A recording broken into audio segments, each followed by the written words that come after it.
After I caught my best friend cheating with my boyfriend of 3 years, she tried to unalive herself, but then she realized I didn't care and tried to turn my own mom against me. I shocked myself with what I did next. My best friend attempted to take her life and I don't care. She deserves it. I haven't and won't even reach out. We've best friends since kindergarten. She was my sister. We stood by each other through everything. When my parents divorced, she was there to offer a shoulder for me to cry on. When her grandmother died, I was there keeping her afloat throughout high school. Naturally, she was the first person I introduced my boyfriend to. She didn't like him at first though. I didn't know why. And when I asked, she just ummed and awed before changing topic. I thought it was because he was a gamer guy and a little awkward, so she thought I could do better. But he was really sweet to me, and he treated me to date nights and always made me feel special. Maybe this was just me being young and dumb, but I thought I'd marry the guy someday. This was something I told my best friend, but when time I did, she just made this guilty and almost bitchy face at me. Fast forward 3 years, and me and him are still together. I was at his place when I saw a text notification on his phone while he was showering. We never cared much about phone privacy, so I grabbed his phone to look at them. Well, it was from my best friend, asking if they were still on for tonight and if she should wear his favorite dress. My heart stopped. He told me he was hanging out with friends and going drinking tonight. In hindsight, I always wonder how much of him going out with friends was actually going out with her. I saved screenshots of their conversations, and of course sent them to myself. When he left the bathroom, I couldn't hide the tears streaming down my cheeks. An argument ensued where I told him he was disgusting. He tried to gaslight me, telling me it was my fault for not looking after my looks, and if I didn't stick my nose in his business, I wouldn't be crying right now. I left his place when he told me that. I was heartbroken, and shortly after arriving home,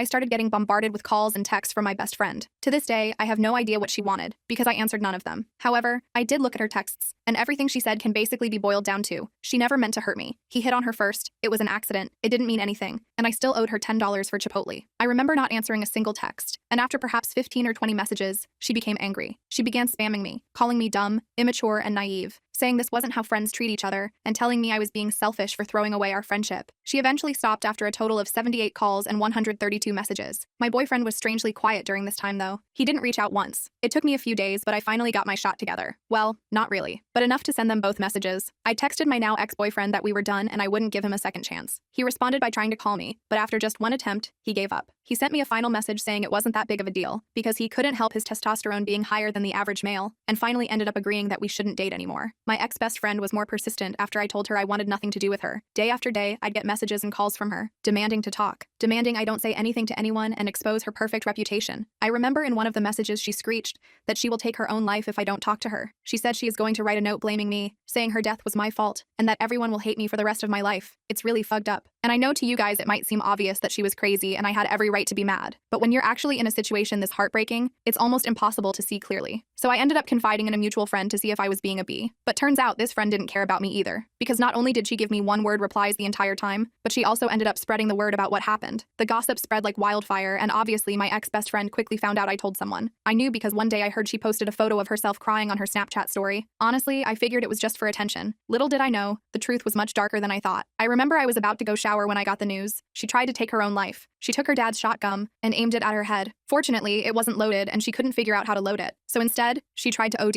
It was heartbreaking. My face went ghost white. I couldn't even catch my breath. I just sat there hugging a pillow and rocking back and forth. But the thing is, I didn't visit her in the hospital. I didn't send any messages to her family. And so, her older sister began messaging me, telling me I'm a heartless bee for leaving her at her lowest. I didn't respond to her either, so she took a different approach. She messaged my mom. And that was a can of worms I did not want to open. My mom was a notorious cheater in her own day, and I just knew that she would try to go to whatever lengths needed to justify what my best friend did and get me to forgive her. Update 1 month later. Okay, from now on, I'm giving fake names. The ex-BFF is Nikki. Her older sister is Tammy. Ex-BF is Josh. I'll name anyone relevant as I go. So as you know, Tammy messaged my mom, and as I expected, that led to my mom trying to pressure me into forgiving Nikki. You were right. She came over to my dad's that evening and wanted a private conversation. She asked if I'd spoken to Nikki yet. I said no. I was trying to be as firm as possible because I knew what she was about to do. This is where things started going south. My mom told me to stop holding a silly grudge, and I need to be there for her. To understand what I said next, you have to know that I was sick of everyone taking her side. So when she asked me, why can't you forgive her? I responded with, what? Like how dad should have forgiven you? For context, my parents divorced due to infidelity on my mom's end, and it was far from just a one-time thing, because my mom always believed dad should just forgive her. After 10 minutes of arguing, I decided the conversation was over because we were heading into yelling territory. So I told her to leave. She was just about to head out the door, but then she turned around with her fists clenched. She was so angry that I could see the vein bulge on her forehead. Mom, what are you doing? Well, She unclenched her first, but still looking angry as ever said, "I hope you're not as cruel as your father." I'm typically not angry, but this infuriated and hurt me. I lived 50-50 between my parents. They both made sure I had everything I could need or want, but she felt her situation and struggles were undeserved. Dad never helped with bills or payments that didn't involve me. She expected more. Cheaters always do. I didn't say anything when she left. I blocked her number and social media accounts and cried. She cared more about the girl who had hurt her daughter than said daughter. She quickly realized what had happened and returned the next day, but Dad told her I didn't want to talk to her. True, and that she had to leave. It took maybe half an hour before she finally left. She tried to reach me the next few days through other people, but I stayed silent. The Friday after my post, I decided I felt calm enough to talk to her and unblocked her. We spoke over the phone, which wasn't as exciting as above. It was her apologizing and telling me she was wrong for trying to force me to forgive Nikki, that she'd respect my decision, but tried to suggest I think about it. I very firmly told her I was not forgiving Nikki. She just said, okay. Things didn't feel the same with us. I couldn't bring myself to be as chatty with her as before,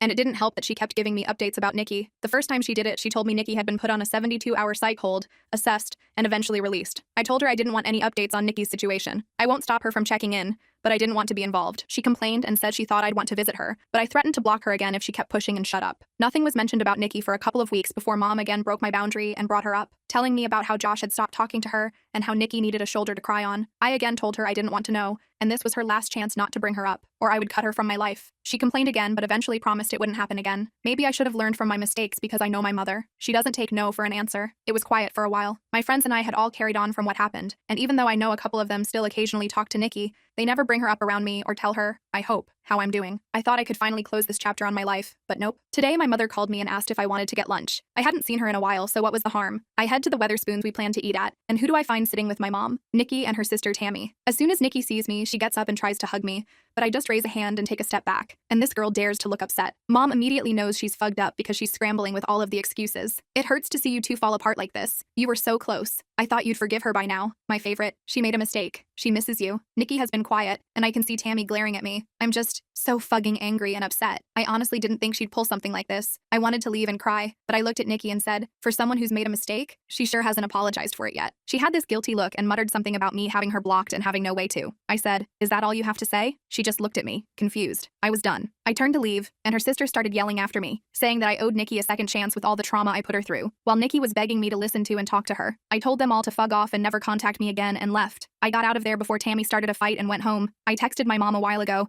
telling her she'd better lose my number because she no longer has a spot in my life. Then I blocked her and just cried. My dad's been doing his best to comfort me, but it just hurts so bad that my mother did this to me. So that's where things are at right now. Update 3. This Christmas has been amazing. I spent it with my family and with my dad.